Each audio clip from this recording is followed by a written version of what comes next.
Hello everyone, আমি ললিতা চলে এসেছি তোমাদের সঙ্গে একটা নতুন ব্লগ নিয়ে। আশা করছি যে যেখানেই আছো অনেক সুস্থ আছো আর ভালো আছো। আজ 7 নম্বর দিন চলছে, আমি বাড়িতে এসেছি। আগামীকাল সকালবেলা উঠেই চলে যাব। আজকে যাওয়ার কথা ছিল, কিন্তু রথের কারণে আমরা আজকের দিনটা থেকেই যাচ্ছি, কারণ অনেক দিন পর, অনেক বছর পর রথের দিন আমি বাড়িতে এসেছি। তো বাবু বলল যে আজকে যেতে হবে না, আজকে থেকে তোমরা কালকে চলে যাও। তো এখন সকাল না 9টা-10টা মতন বাজে।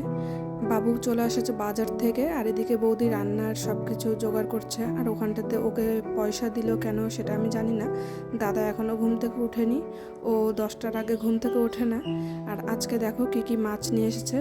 আজকে আছে রিঠা মাছ, আর এটা নদীর তাজা রিঠা মাছ। এই মাছটা আমার খুব একটা প্রিয় মাছ। তো মাছ খেতে আমি সবসময়ের জন্য বেশি ভালোবাসি, আর আমি অনেক ধরনের মাছই পছন্দ করি, প্রিয় একটা না, অনেক মাছই আছে যেটা আমার খুব প্রিয়।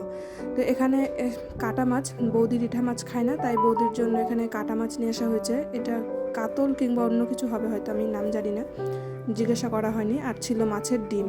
মাছের ডিম খেতে সবাই মোটামুটি পছন্দ করে, সেটা পেঁয়াজ দিয়ে ভাজা হবে।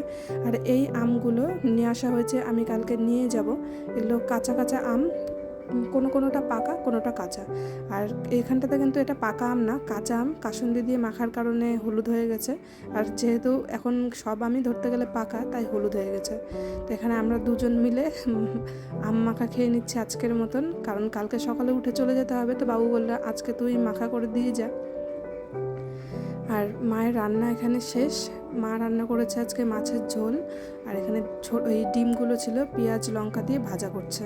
আর এই ভাজাটা খেতে কিন্তু খুব ভালো লাগে। আমি এখন ভয়েস দিচ্ছি, কিন্তু আমার মনটা কিন্তু খুব খারাপ হচ্ছিল। যাই হোক, দুপুরবেলা সবাই এখন খাওয়া দাওয়া করে নিচ্ছি। সবার প্রথমে বাবু খাওয়া দাওয়া করে চলে গেছে কাজে, আর আমরা খাওয়া দাওয়ার পরে যাব হচ্ছে রথের মেলাতে। যেহেতু রথের মেলা বিকেলেই হয়, আমরা একটু রেস্ট নিয়ে বিকেলবেলা রেডি হয়ে বেরিয়ে যাচ্ছি। আর আজকে দুই ভাই একই রঙের গেঞ্জি পরেছে, তো আমরা খুব হাসি ঠাট্টা করছিলাম এটা নিয়েই। আর এখন বেরিয়ে পড়েছি, এখন চলে এসেছি মেলাতে। আর যাওয়ার সঙ্গে সঙ্গে সন্ধে লেগে গেছে। আর এখানটাতে দেখো এত পরিমাণে ভিড়,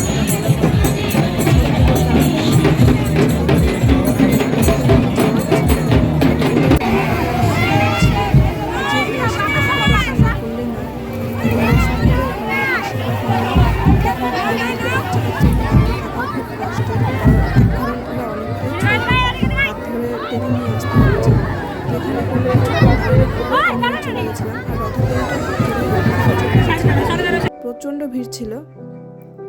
তো তোমরা দেখতে থাকো ব্লগটা, কেমন লাগছে অবশ্যই কমেন্ট করে বলো।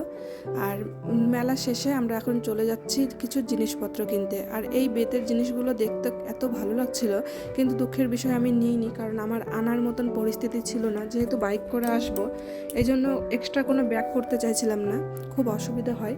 তারপরে মেলার থেকে আসার সময় এখন খেয়ে নেব কিছু মোমো। আর এখানটাতে দুই ভাই মিলে মোমো খাচ্ছে, আর বৌদি চলে গেছে এখানে বিরিয়ানি আনতে, কারণ আমরা রাত্রে খাবো না ভাত।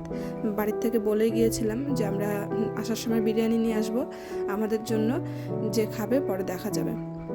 আর এখানে বাড়িতে আসার পরে বিরিয়ানিগুলো ঢেলে নিচ্ছি, কারণ দোকানে বসে খাওয়ার মতন ইচ্ছা আমাদের ছিল না।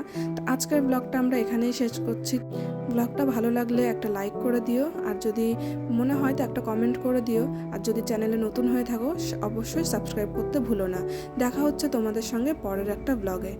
সবাই সুস্থ থেকো, ভালো থেকো ও সবাইকে ভালো রেখো।